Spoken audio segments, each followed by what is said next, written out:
going live, it says. Now it says we're live. What's happening, Panda Nation? Peter Von Panda here. Hopefully my intro got in there, but focusing. What's happening? Hey, it's about dinner time, I think, for most people, and I wanted to come out here and talk about food and admit my dirty little secret. And I'm just going to tell you that I'm feeling very oppressed about this. So many people rag on airline food. It's been like a running joke by comedians since I was a kid. And I just want to come out of the closet and say, I love airline food. Hey, have you been flying? You been out there? You ever fly somewhere? And this has been a big change in the airline policy in many, many years. Over the last few years, in fact, when I flew as a kid, not only were you guaranteed a meal, but you could actually order special meals early. So you could actually get things like a cheeseburger on a flight, cheeseburger and fries, and they would just know by where you were sitting and make it for you. And so it was cool. I mean, I loved it. I'm not sure why my internet is, my video is so jumpy right now, but what you get now when you go flying, and if you haven't been flying in a while, which is probably not unless, if you have been flying in a while, what you can usually get are things like this. And I think a lot of airlines will call them bistro boxes, if that makes sense, right? And the thing about this is that it's usually just a cold sandwich and a treat, maybe a vegetable or fruit or something like that. Usually it's a bag of chips. This one, it looks a little nicer. Who was this by? Turkish Airlines maybe or something. I don't know. I'm not exactly sure what airline it is. It's just a picture it's found. But so sometimes you'll get a bistro box and they'll just come around and be like steak or chicken, like it's a roast beef or a chicken sandwich, and they give that to you. I had a great steak American. Yeah, Tate, I believe it. Cafe Logis, me too. Yeah, so now that's what you get. And sometimes it will have a menu and you can just order a la carte off it. And you're like, I want the ramen noodles and the sandwich. And there are even hot things on it. So I ordered a cheeseburger. I did a video about that. I was pretty excited about that. But you do have to pay for it, and it's not included in the ticket. So I want to show you what you used to kind of get. And in this, I don't know how old this picture is, but this says Delta on it. And I found this. But what I love is that it's effectively like a TV dinner. It's like a ration, right?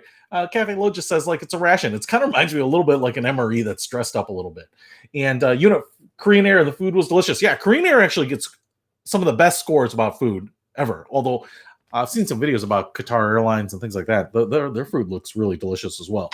But it used to be something like this. And kind of growing up, and even in recent years, I don't know, maybe 5-10 years ago, this is what you would kind of get. And usually they would heat up this portion of the meal, and it would have this really crappy like aluminum foil on it. In fact, it wouldn't come off like the aluminum foil you have at home. It would kind of tear, and you kind of have to peel it away.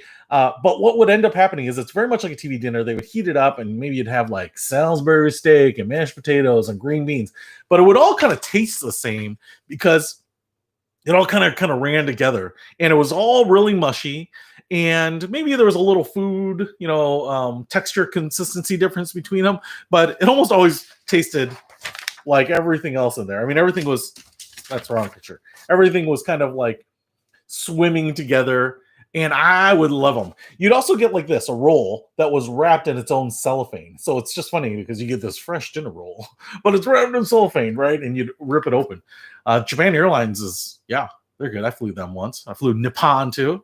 And it's kind of funny when you fly some of those airlines from some of those countries, you get like ethnic cuisine on them, which is kind of cool too.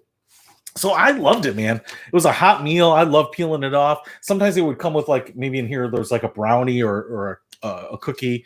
And man, I just love those. Everything came in these little plastic cups. You'd get silverware. You'd actually get like real silverware wrapped in plastic. So you'd take that out, and there was salt and pepper and a napkin wrapped in there. And, people would always like kind of pick around at it a little, eat a little and move it around and not. And sometimes if I was flying with someone, they'd be like, you want my roll?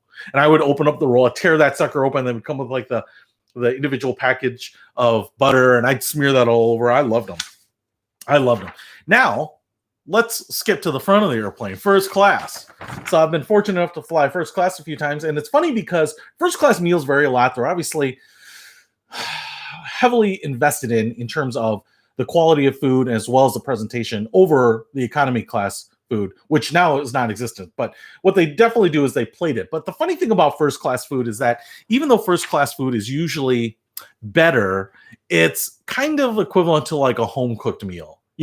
There's nothing 5-star. There's no like really luxurious meal experience in first class. Now, some airlines do better than others for sure, right?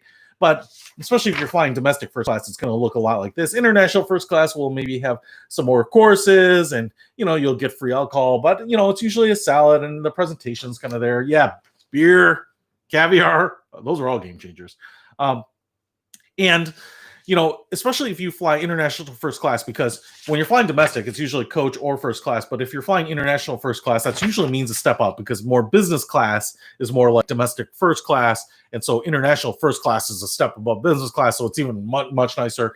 And, even when I've seen the videos of like the behind the scenes airline preparation, it's pretty impressive. It kind of makes you hungry. And it's amazing that they do it all like, on assembly lines, cheesecake and all this other stuff, but it looks pretty good. But this is what you kind of get. And despite this, and despite the fact that it's pretty good, I'm still very nostalgic for kind of that TV dinner airline food type of food. Now, I will say it's my understanding that there are a number of reasons that maybe I like it and some other people don't. But, a lot of people will complain about airline food because it doesn't have as much taste. And it's my understanding that when you're in a low humidity environment, because there's not a lot of humidity in the airplane, because it can create corrosion and stuff like that. It's also lower air pressure. All those things dull your senses. And so what might taste different at sea level tastes different at 30,000 feet in the air. And so one of the things that I've heard that they do to kind of counteract that is to add more spice, to things. Maybe get you boozed up or whatever. But nonetheless, I always liked it. Maybe they were really spicy. And so even if you take a really good gourmet meal and then put it on an airplane, I think generally people won't like it as much. I think that's kind of my understanding. It's actually very salty. Yeah, so, I don't know, but between salt and spices and hot sauce, I kind of wonder if you have like a sensitive stomach, like to say spices or something, does that get dulled down too? If you put more on in an airliner and eat it and you just can't detect it as much, do you have the same reaction? I'm kind of curious. No? I wouldn't think so. But. So anyway, the first class meals, yeah, usually pretty good. They Instagram much better, but man, these are the meals that I really miss. I don't know why. It's so much. It was like one of the best parts of the flight. You're sitting there and then you see the cart come down and chicken or beef, and they hand you the hot tray and you rip it open and there's not a lot of food and it's all mashed together. I enjoyed it. That was the best part of my flights. Yeah, I would think so too. So actually, Cafe Lodges, I would say that it's kind of the worst of everything because you can't taste it, and yet it's still going to give you the kick in the stomach that you would get at sea level, right?